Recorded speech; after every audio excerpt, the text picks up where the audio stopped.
Sorry guys, just give me 1 second and I'll get along with the review. It's just my back. Batman Knightfall Part 1 Knightfall was directed by Jeff Waymester, and as the title would imply, this is the start of a 3-part film trilogy adapting the 90s Batman Knightfall in continuity storyline, where Bane is introduced, breaks all the villains out of Arkham Asylum, and Batman, growing with fatigue, is trying to apprehend everyone with the help of the Tim Drake Robin, as well as a new ally, Jean-Paul Valley, otherwise known as Azrael. I grew up with a lot of the direct-to-DVD DC animated movies, and in case you can't tell, I happen to be a ginormous Batman fan, but I've really fallen off with the animated DC movies because I really feel like their quality has fallen off. I made a video a few years ago, which I've taken down since because it really sucks, where I talked about how the recent Crisis on Infinite Earths animated trilogy was the worst thing I've ever seen come from DC as a brand. In fact, I'd even go as far as to say those 3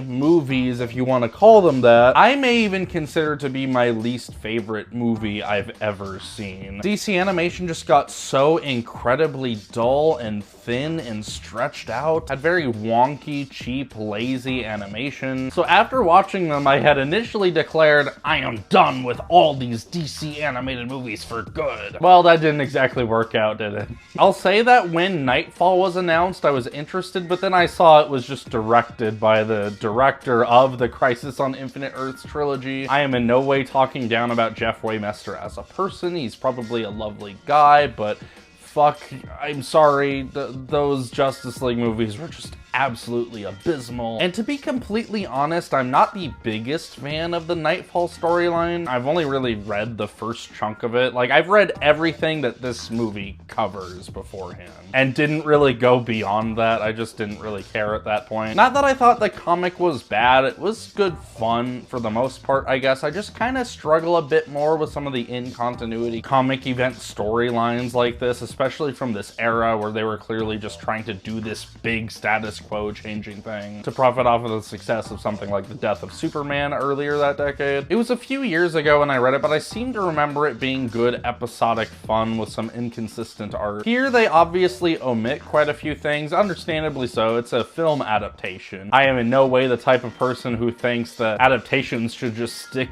faithfully to the source material one for one. Otherwise, what's the point? There's an attempt to streamline this story here. In some ways it's done decently, but in other ways I'm left scratching my head a bit. I totally get this is part 1 of 3 and I'm not dumb, but in the end this movie left me feeling rather empty and kind of unsatisfied. Not with the fact that the plot didn't wrap up necessarily, but I didn't really feel like these characters had enough dimension for me to care, despite the fact that I've followed them for years from the source material. But as a film, treating this iteration as a standalone thing, I don't feel like we really get to know this version of Batman as a character. Sure, they add in this subplot where he's talking to his therapist, so I guess there is a bit of an attempt there to set up an overall arc for this trilogy with him. But I also feel like these scenes between him and his therapist are sort of there to kind of try and get a glimpse into his headspace at this time instead of showing us what his life is like. We just see Bruce mention in passing how Dick Grayson has become Nightwing, stopped being Robin, how Jason Todd became Robin and died, and how now Tim Drake is Robin, and now there's friction. So this movie is only an hour and 18 minutes, and I know that these direct-to-DVD DC movies can't be super long, but I've seen some before that have gone up to a full 90 minutes at least. And honestly, I really just wanted like an extra 10 minutes or so. We do get to see his dynamic with Tim here a bit, and we see their banter, but not enough to really get a grasp of their relationship fully. I would have liked maybe an additional 1 or 2 scenes of Bruce, Tim, and Alfred conversing in the Batcave, and maybe we could more naturally learn about some of this history and information. Because the way this film is set up is like there's so much backstory here, and it's just heavily relying upon you being a Batman fan already, which again, I already was, but considering that this is a new iteration, I don't necessarily care about them as characters within the context of this film. So when we rush into all this intense, dramatic, action-y stuff, I just don't really feel much. There is a pretty long prologue of this movie that's following Bane's childhood and his origin and everything, and that's all pretty interesting. It's really dark. In fact, and I'll just mention this briefly, I think another big criticism I have is this movie is edgy as fuck. It's got an R rating, and I feel like they were sort of trying to respond to the criticism of The Killing Joke adaptation being rated R, and people were like, oh, why was it even rated R? It was pretty tame for the most part. So here they just have excessive gore constantly. And look, I love gore and everything, that's great, but like whenever there's just all these splashes of blood and like people getting torn apart in every scene, it loses its impact a bit. Anyway, I was saying Bane got all this setup and whatnot. I kind of wish we had a similar bit of setup for Batman, because I feel like I didn't really get to know Batman through the course of this movie. As far as Bane goes, I think Michael Mando provided a fucking awesome voice for him that fit perfectly. Easily the best vocal performance in the movie, I would say. But beyond his prologue setup, we don't really cut back to Bane that much in this movie. Only just a handful of times, less than that even. I think in concept, I kind of like the motivation they gave him in this movie. I don't know if it was executed to the point where I'm fully sold on it though. And because the main antagonist is so separated from the plot until the third act, despite the fact that they really took this time to set him up and try to flesh him out, I didn't really feel much weight or impact when Batman faced off against him at the end of the movie, aside from nostalgia from the comic. That and iconic fight between Batman and Bane, regardless, is still really fun and pretty cool to watch. Has the only bit of really fitting, inspired score in the movie where it becomes all epic and operatic too. Because otherwise, I'd say this has the same issue as almost every DC animated movie I've seen, recent ones that is, and that I feel like the musical score is, it might as well just be royalty-free music. It just sounds totally generic and lame. And I know it's a low-budget movie, but still, like, I just feel like the composer didn't give a shit. I mentioned I really liked Bane's performance here, and I'd say the other voice actors are good, though unfortunately, the voice of Azrael is a bit inconsistent. In fact,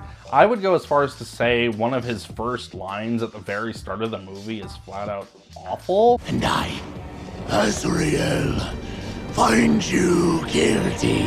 It sort of started the movie off on a worrisome note for me. Thankfully, the movie did get better. There are things I really like about this movie. While the animation I wouldn't call great, it does look notably better than these movies have looked in a while, and I do really love the character designs for the most part. Especially Batman, they just give him the super buff, almost Fist of the North Star type look. I love how exaggerated and gothic his appearance is in this movie. It's really fucking cool. I'll say that treatment for Robin's design here isn't quite that successful, because Robin has this sort of smaller figure, yet they still give him this overly anatomically correct body where he just kind of looks like a kid with all these intense muscles. I know that's sort of how he was drawn in the comic, but it was not nearly as distracting with that comic book art style as it was in this movie for me. Not that that's the sort of detail that would impact the entire movie overall necessarily, but it was still a bit distracting and also just kind of funny. There are stretches of this movie I enjoy. Namely, I think I really like whenever we cut to Tim sort of working together with Azrael. I like their dynamic. I think Tim Drake in general is just executed pretty well and accurately in this movie, but I do have a few more criticisms in that. I feel like the movie is paced very inconsistent. The scenes themselves play out kind of slow, but the passage of time is all jumbled in this movie. We'll spend all this time with these segments where they fight Mad Hatter and Victor Zsasz, but then we'll just like completely speed and rush over characters like Mr. Freeze, whereas in the comic we really went issue by issue having Batman fight each of these villains one-on-one. And it's a totally different format. I don't expect them to just have this 3-hour movie where we see him fight each of these villains in these like mini episodic stories, but I will say that format in the comic allowed you to really understand and see the growing fatigue with Batman, just see him losing it and getting progressively weaker and weaker, whereas here he's just kind of tired and out of it from the start. You don't really get to see that natural de-evolution of his character building up to the big end fight with Bane. I'd say this movie is mostly watchable. You can watch it and somewhat enjoy yourself, but because of the inconsistent pacing and the thinly written characters, even as a part one, I wouldn't say this is a very satisfying watch. A huge step up from the DC animated movies before this, but the bar has been set so low that I feel like people might be overhyping this movie a bit. I'm totally fine with movies having incomplete narratives with like a cliffhanger stinger at the end, but there's a way to do it where you still feel fulfilled as an audience member. The most famous example of this in cinema is probably something like The Empire Strikes Back, or if you want to stay in the realm of Batman, The Dark Knight absolutely ends with this big dark cliffhanger. Or I guess a more recent example of a movie that directly feels like a part one of something would be Spider-Man Across the Spider-Verse, which did feel like it had an incomplete story, but you still just got to see these large character journeys, and it ended on this note where you're like, oh fuck, I can't wait to see what's gonna happen. Whereas here you just kind of see the bits of the story you know, and then like, okay, well, I don't really feel that much because the movie didn't really put a ton of effort into massaging out this narrative to